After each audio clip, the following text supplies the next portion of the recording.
Hello, BookTube. I've had a very, very writerly day today, far more so than I usually do. I mean, I have writerly days every day because I spend every day writing, but today was more involved also with talking about and also contemplating writing, all kinds of things. Made me remember, it reminded me of my vow on this channel to make regular AuthorTube content. I made a couple of videos and then have stopped, so I will start again. I will pick a day, maybe Friday, and make an AuthorTube video.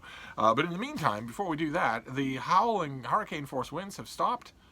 It's still cold. It's colder than I would like. It's colder than my ancient bones would like. but there is some mail. Not much, but enough to go through and see if maybe we can find something of interest. So let's see. We've got 4 packages here. Let's see what we have. My. All right. We start off with a likely Steve candidate. Great. All right, so this is gonna interest a lot of you as well. I know there are quite a few of you who are interested in this period and this person.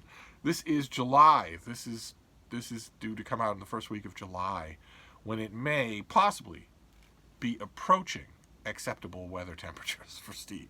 And this is by Robert Stedall, and it is Elizabeth I's Secret Lover. And this is about Robert Dudley. So let's see here. This is a biography of the most influential nobleman of the Elizabethan age, Robert Dudley, and reveals how he brilliantly captivated the court of Elizabeth I and the heart of a queen. In many respects, Robert Dudley, Earl of Leicester, was the most significant statesman of the Elizabethan age, ranking only behind the Queen herself in precedence. He would have loved that, certainly. As a great impresario, he honored Elizabeth I to glittering effect and became the forerunner of Shakespearean theater, combining classicism with ribaldry. He attracted the financing of Francis Drake's circumnavigation. He was the supporter of academic endeavor. All right. Settle. Let's just move on. Of poetry and of Puritan scholarship. Don't tell me, let me guess, the Salk vaccine as well. By employing a network of his own secret agents, he provided information of crucial importance to the crown. As master of the horse, he developed English bloodstock and provided horses for royalty and military requirements. He saw to it that England's navy and army was properly prepared to meet the continental aggression when needed. Lord Robert Dudley has faced criticism from historians by competing with William Cecil to gain the ear of Elizabeth I and thwarting his efforts to arrange a political marriage for her to protect against Catholic aggression from Spain. There can be no doubt that Elizabeth wanted to marry him. He was devastatingly attractive, athletic, and loyal. Perhaps most compellingly to readers who enjoy royal scandal, this eloquent new book provides compelling evidence, yeah, that's 2 compellings in one sentence, that the Virgin Queen spent time in her bed with him. Okay. All right. I haven't read this book. Don't know anything about this author. I'm asking purely hypothetically, do you think there is the slightest elementary particle of a chance that there is any kind of evidence proving that Dudley was Queen Elizabeth I's lover that has gone unnoticed until now? Do you think that? So Robert Stedall is an expert historian in Tudor history and is the curator of the popular www.maryqueenofscots.net. And he's the author of Mary Queen of Scots' Downfall and the Roots of Ireland's Troubles. But this is his first book to be published in America. Okay, so this comes out in early July. It is, in some ways, I guess, a biography of Robert Dudley. I did not recognize Robert Dudley in any of those descriptions, but nevertheless, we shall see. Wow, what a great way to start. Okay, so this is Elizabethan history, new Elizabethan history for all of you who can't get enough of this. I know there are quite a few of you who can't get enough of this. And this is the kind of thing that we have talked about a number of times on this channel. One of the things that I always bring forward when I'm talking about the peculiar joy and fun of nonfiction. 2 words that most general readers don't associate with nonfiction. Joy and fun. And And this is a perfect example of that, because let's just say there is a robust argument to be made that Robert Dudley wasn't anything like the description that we just heard, that he was a brainless and probably syphilitic moron, a big block of muscle who no more had any kind of effect on England's military preparedness or on Puritan scholarship than did the man in the moon. This author clearly wants to reassess Robert Dudley as a kind of stillborn king. And we shall see. That's the fun part that I'm talking about for nonfiction, is that this author has steeped himself in his subject, and he has put forward his best case. Let's see what it's like. Could it convince me? It absolutely could. It absolutely could. I get reconvinced of things, or convinced of new readings of things all the time. Just a few years ago, there was a year, we did it on this channel, I think it was 2018, there was a volley of U.S. presidential biographies, just a volley of them. And a couple of them were on Herbert Hoover, who has, a stereotypically and offhandedly dark name in American history. And those biographies certainly made me reassess Herbert Hoover. They certainly did. Both of them together did. The same thing with President McKinley. I already had a very high opinion of President McKinley, and there was a new biography of him, I'm momentarily blanking on the author's name, that did an even better job of fleshing that in and giving it 3 dimensions. It could happen. It could happen. The difference between McKinley and Hoover, especially Hoover, and Robert Dudley, is that I already know all the sources this author consulted. I know everything there is to know about Robert Dudley that can be known. So it's not so much going to be that the author gets to chapter 30 and says, but voila! It's not going to be that. It's going to be the way the author argues these things. It's going to be the way he arranges his arguments and the force of those arguments. So we shall see. We shall see. I'm going to do it with a wide open mind, and I will report back. So let's see. Oh, goodness. Someone is suddenly paying attention. Do you want this, baby? Huh? Oh. All right. So she was sound asleep a minute ago. All right. What's this next one? Oh, no, baby. Did I give you a pub sheet? You're not going to want me to take it back. Oh, all right. No, I didn't. All right. Yours. All yours, then. Okay, I don't know what this is. This comes out in July as well. I don't have a sell sheet for it, so we will just go at it the old-fashioned way. This is In the Land of Good Living by Kent Russell, and the subtitle is A Journey to the Heart of Florida. Some of you who live in America might be chuckling just a bit. Well, let's give the book the benefit of the doubt. In the summer of 2016, Kent Russell, debt-ridden, at loose ends, hungry for adventure, sets off to walk the length and breadth of his home state with 2 buddies, filming as they go. Garish, superficial, awash in contradictions, and quite literally disappearing into the sea, Florida seems to embody everything Russell loves and loathes about his nation, his countrymen, and himself. How better to get rich quick, he thinks, than to capture it as no one has in a gonzo documentary. Yet it doesn't take long for the harsh surreality of the Sunshine State to transform Russell and company from would-be documentarians into filthy hustlers, pushing a camera-strapped shopping cart from Exurb to Boomberg. As they go, the men are waylaid by concerned citizens toting guns. They are involved in drug deals, both minor and major. They participate in cuckolding parties and are pressed briefly into the service of a commercial shrimping industry. They combat nuisance gators with bang sticks. They conjure up real estate swindles with spiritualist mediums. They come to understand just why this swamp of self-creation will swing elections until it returns hissing to the water. That is spiritedly written. Whatever the book is, the back is spiritedly written. Overflowing with erudition and narrative artistry, In the Land of Good Living is the last best elegy for Florida, its history, its people, and the holy American mythology that sustains the place while simultaneously sinking it.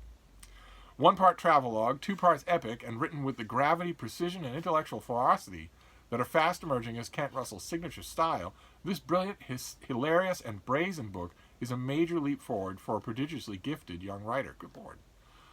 Okay, that's I'm starting to think the author wrote that himself. So who is it? Let's learn a little about this prodigiously gifted young writer. His essays have appeared in the New Republic, Harper's Magazine, GQ, N+1, The Believer, and Grantland. He's the author of I'm Sorry to Have Raised a Timid Son. I read that. Did any of you read that? Did you read I'm Sorry to Have Raised a Timid Son?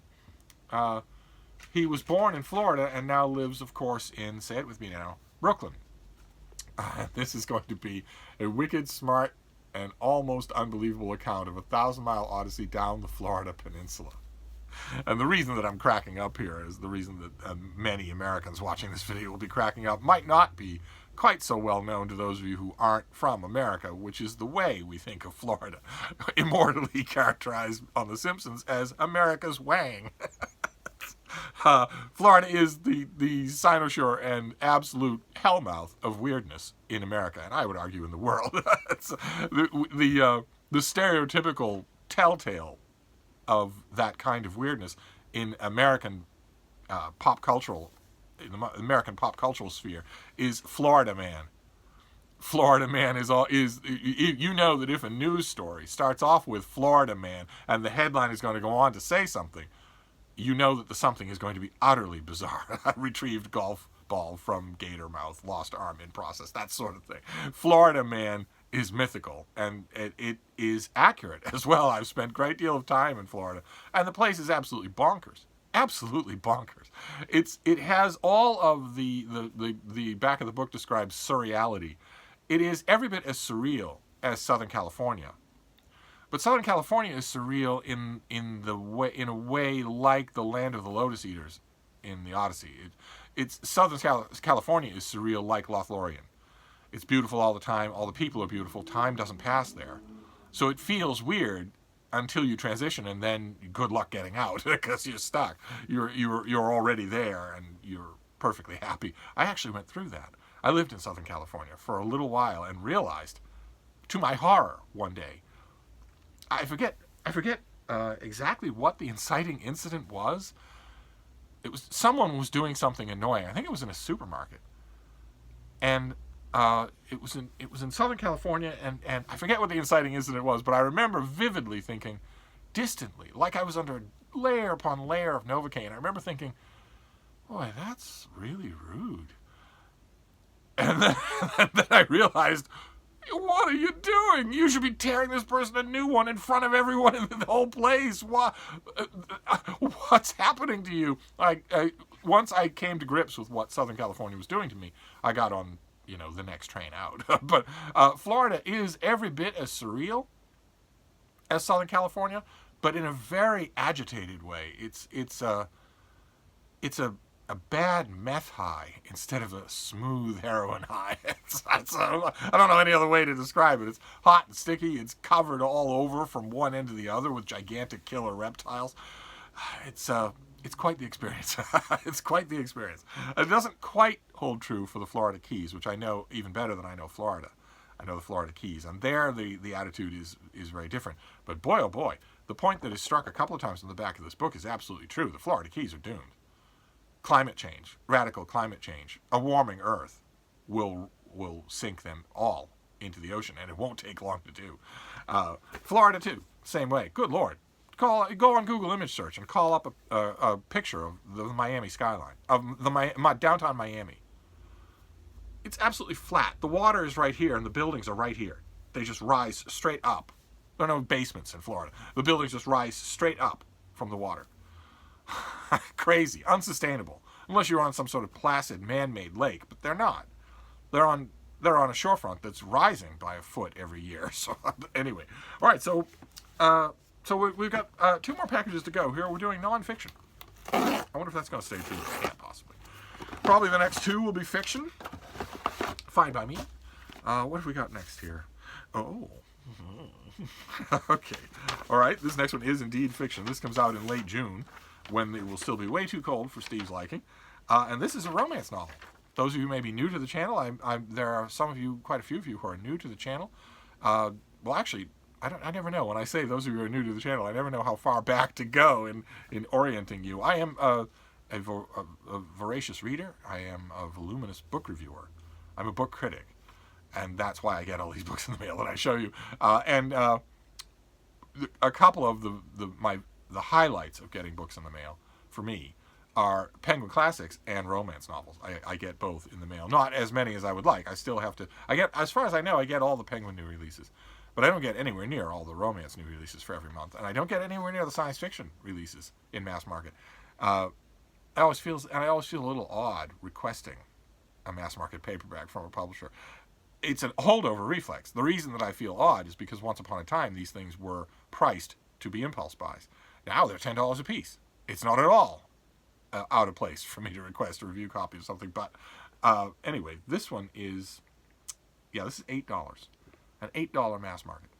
When once upon a time, in my lifetime, you could buy a mass market at the local drugstore, and you would have money from $10, you would have $8 left over. And that would be enough for a meal. Now, $8 is what you're paying for the book, and you have to decide, it's $8 for the book or $8 for a cup of coffee at the mall store. Anyway, now that I'm finished. This is a contemporary romance. Good Lord. My sister from another mister, my spirit animal, Sarah at Steeped in Books, a great BookTube romance channel,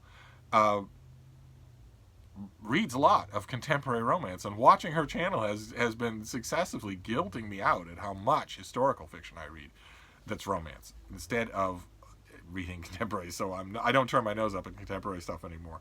And this is a Forever Yours novel by Cara Bastoni. I wonder if Sarah knows this author. This is Just a Heartbeat Away, which features two embracing humans. So who cares about that? The cover features. Let's see here. Cara Bastoni makes her debut with Just a Heartbeat Away. Oh, well, that explains that. Sarah will not know about her. An emotionally driven, slow burn romance perfect for fans of Kelly Rimmer and Jill Shalvis. Oh, okay. Jill Shalvis has fans on BookTube. One parent-teacher conference transforms recently widowed dad Sebastian Dorner. When his son's teacher notices signs of neglect, he gets himself in gear and transforms into the best dad possible. 2 years later, they reconnect at his son's new school, and an inconvenient but unmistakable jolt of attraction crackles between them.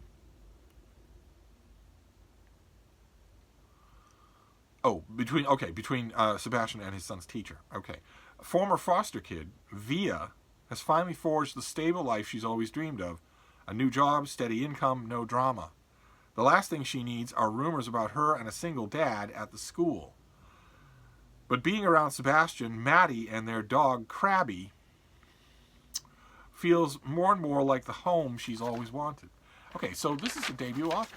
This is great. How wonderful. Let's find out about her. Oh my God, she's very young. Goodness gracious. Okay. Cara Bastoni is a full-time writer who lives and writes in, say it with me now, Brooklyn, with her husband, son, and an almost golden doodle. A mutt, in other words. It's okay to say mutt. It's all right to do that. Her goal with her work is to find the swoon in ordinary love stories. What a wonderful way to put it. I hope this works. I hope she does it. Most romances don't. Most novels don't, and contemporary fiction don't. The swoon in ordinary love stories. Great. It's the kind of thing we most of us experience if we aren't unlucky enough to be constantly marrying and then divorcing and then marrying again the same person. But it's hardly ever reflected in romance. So let's see here. She's been a fan of the romance genre since she found a grocery bag filled with her grandmother's old Harlequin romances when she was in high school. She's a fangirl for pretzel sticks, long walks through Prospect Park, and love stories featuring men who aren't crippled by their own masculinity.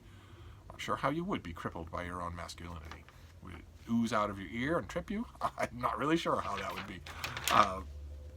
Okay, well, great. It's a debut, so who knows what her strengths and weaknesses will be. That's always fun. That's always fun for me when I get a debut, is to, because you don't know.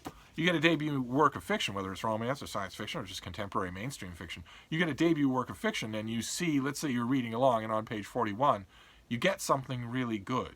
Not necessarily a description and even not necessarily dialogue, but something, some particular thing, a shift of emotion in one scene where suddenly you were feeling one thing and now you're feeling another.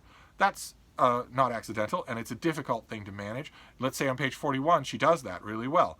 I'm going to be able to look at that and appreciate it, but I'm going to be naturally curious to know, is it a strength of this author?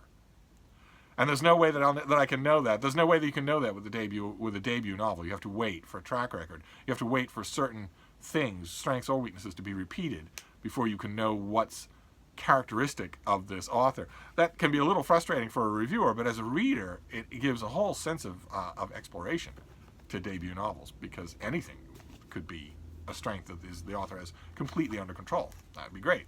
All right, so we have the last one here, and then we'll be done. Let's see here. What have we got here? Boy, it's another book that I did not request. Okay, what have we got here? This is David Hill. It's called The Vapors. And the subtitle is A Southern Family, the New York Mob, and the Rise and Fall of Hot Springs, America's Forgotten Capital of Vice. And the cover is horizontal. The cover is an old postcard. The Vapors by David Hill. Isn't that fascinating? I feel like holding it this way. I'm not doing it any justice to hold it the wrong way. Let's see here. It may come as news to you that the resort town of Hot Springs, Arkansas, where our 42nd president spent his formative years, was once one of the United States' premier destinations for gambling and vice, even vying directly with Los Angeles for the crown. The town, with its naturally occurring hot springs, has long been a tourist attraction modeled on European spa towns like Baden-Baden. Illegal gambling took root in Hot Springs following the Civil War, but it was not until the 1920s and 30s that the city entered its high-rolling heyday. I do not know this story at all. How fascinating. This is all going to be new to me. I'm very excited to enclose an advance copy of Hot Springs Raised Right... Oh, this guy's from Hot Springs. David Hill's fantastic debut work of nonfiction. Another debut, only this time nonfiction. Fantastic. This comes out in early July, and it's a book that brilliantly tells the history of that heyday by braiding together the lives of three true-life characters. Owen Maddie, a powerful New York City gangster and one-time owner of Harlem's infamous Cotton Club, who relocated to Hot Springs in the 1930s after doing a second stint in Sing Sing. Dane Harris, a local guy whom Madden took under his wing and who rose to become the town's boss gambler, reaching his peak with the 1960 opening of his glamorous club and casino, The Vapors, hence the title of the book, and the author's own grandmother, oh my, Hazel Hill, the author's own grandmother, a hard-living single mother of three boys who scraped by working at Harris's club. Oh, fantastic. Okay. All right. I have a feeling this is probably going to get a lot of press when it comes out. Fantastic. Okay, so The Vapors in early July. So we had only one work of fiction, and it was a romance. And then the others it's all fantastically interesting sounding nonfiction. So we have Queen Elizabeth I's secret lover. Secret no more. This author is going to prove that Robert Dudley was Elizabeth's lover. In bed, not just rhetorically, but we shall see. Then In the Land of Good Living by Kent Russell, a weird encomium to the weird state of Florida. The Vapors by David Hill, about the gambling hotbed in Arkansas that once hosted his grandmother. And finally, Just a Heartbeat Away by Cara Bastoni, her fiction debut. Great. Fantastic. So there's some mail for you to ponder on and maybe add things to your Amazon wish list or your Goodreads TBR. So I'm going to wrap this up for now, but I will be back. Thank you, BookTube.